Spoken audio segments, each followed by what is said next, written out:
Assalamualaikum warahmatullahi wabarakatuh. Perkenalkan, nama saya Febiana Fauzia Latif. Saya biasa dipanggil dengan Febiana atau Febi.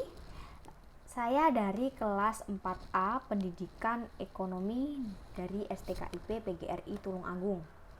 Nah, di sini saya diberi tugas online dari Bapak dosen saya, dari Bapak dosen Dr. Nafi Umurul Hadi.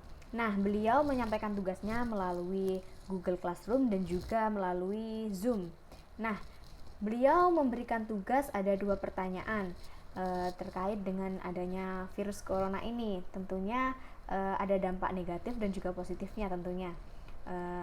Beliau menyampaikan beberapa soal. Yang pertama yaitu terkait dengan adanya fenomena COVID-19 atau yang biasa disebut dengan virus corona ya, yang sangat marak pada saat ini ya.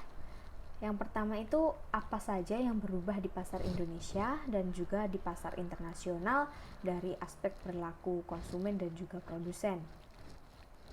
Yang kedua, apa saja yang saya lakukan jika saya ini adalah seorang pembisnis dengan situasi yang seperti ini, dengan adanya virus corona ini. Tentunya ada banyak sekali ya dampaknya yang dirugikan dan juga ada juga dampak positif dari virus corona ini. Langsung saja saya akan menjawab pertanyaan yang nomor 1 dulu. Yang tadi sudah saya sampaikan ya, apa saja yang berubah di pasar Indonesia dan juga internasional dari perilaku konsumen dan juga perilaku produsennya dengan adanya COVID-19 atau yang biasa disebut dengan virus corona. Saya mengambil contoh dari negara Cina ya, karena Cina itu merupakan negara eksportir terbesar di dunia. Dan di Indonesia ini sering melakukan kegiatan impor dari Cina, dan Cina merupakan salah satu mitra dagang terbesar di Indonesia. Dengan adanya virus corona ini yang terjadi, Cina menyebabkan perdagangan Cina ini memburuk. Hal tersebut berpengaruh pada perdagangan dunia termasuk Indonesia juga.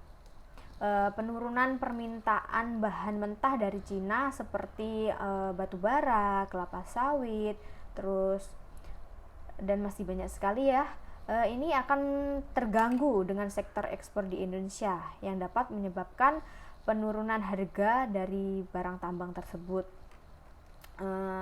Tak tentu itu juga penerimaan pajak sektor perdagangan juga mengalami penurunan. Padahal perdagangan memiliki kontribusi kedua terbesar terhadap penerimaan pajak. Berdasarkan data BPS atau Badan Pusat Statistik, ekspor dan non-migas itu mengalami penurunan yang disebabkan karena Cina merupakan importir barang mentah, minyak mentah terbesar. Selain itu, penyebaran virus corona juga mengakibatkan penurunan produksi di Cina. Padahal Cina menjadi pusat produksi barang dunia. Apabila Cina mengalami penurunan produksi, bagaimana kita itu gimana ya? Semuanya itu akan terganggu karena apa? Cina itu sering melakukan kegiatan ekspor impor barang. Terus apabila Cina mengalami penurunan produksi, maka akan terganggu dan dapat mengganggu proses produksi yang membutuhkan bahan baku dari Cina tersebut.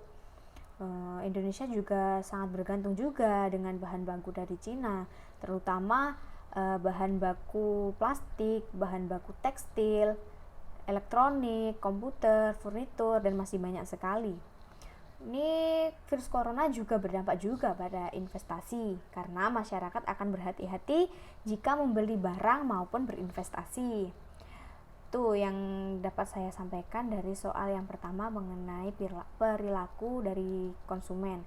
Dan dari produsennya, menurut saya perubahan perilaku produsen dengan adanya virus ini pasti sebagai produsen mengalami penurunan pendapatan dan produksinya juga akan berkurang. dikarenakan konsumen itu takut untuk membeli bahan-bahan dari produsen dalam negeri ataupun luar negeri. Dampak yang sangat signifikan adalah mengurangi biaya produksi dengan memproduksi barang yang sudah benar-benar dipesan oleh konsumen tersebut. Dari sisi produsen akan mengurangi jam kerja terhadap karyawan-karyawan karena sedikitnya barang yang dipesan oleh konsumen. Dan Indonesia itu juga banyak ya mengimpor barang dari luar negeri, terutama di Cina, karena Cina itu merupakan penyebaran virus terbesar yang ada di Cina itu sangat besar sekali. Jadi mungkin terhambat barang-barang yang dibeli di Cina itu pengirimannya menjadi terhambat. Jadi orang pun akan membeli barang dari luar itu mikir-mikir dulu karena ya takut dengan penyebaran virus corona tersebut. Mungkin itu yang dapat saya sampaikan dari pertanyaan nomor 1, dan saya langsung saja akan menjawab pertanyaan yang nomor 2. Tadi soalnya jika saya adalah sebagai pelaku bisnis, solusi saya bagaimana dengan situasi yang seperti ini dengan adanya virus corona tersebut. Saya sebagai pelaku bisnis, solusi saya dengan situasi dengan adanya virus corona ini, saya akan membangun kepercayaan saya terhadap konsumen dengan menunjukkan barang yang saya produksi itu terjamin dan terbatas dari virus COVID-19 atau biasa yang disebut dengan virus corona. Dengan memasarkan barang via online dengan jaminan barang tersebut bebas dari virus ini. Atau mungkin saya mengirim barang itu kan melalui via kurir. Nah, di situ otomatis saya akan menyampaikan dengan pembeli itu membangun kepercayaannya agar bisa membeli barang di saya, dan saya juga akan memberikan subsidi ongkir. Jadi pelanggan itu tetap percaya dengan apa yang saya jual. Dengan keadaan seperti ini, saya sebagai pelaku bisnis akan melakukan pemangkasan harga ya barang agar tetap terjual meskipun mendapatkan keuntungan yang sedikit, agar bisnis tetap berjalan seperti sebelumnya walaupun keuntungannya tidak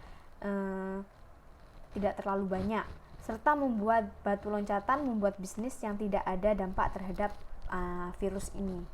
Mungkin itu yang bisa saya sampaikan. Ada kurang lebihnya saya mohon maaf.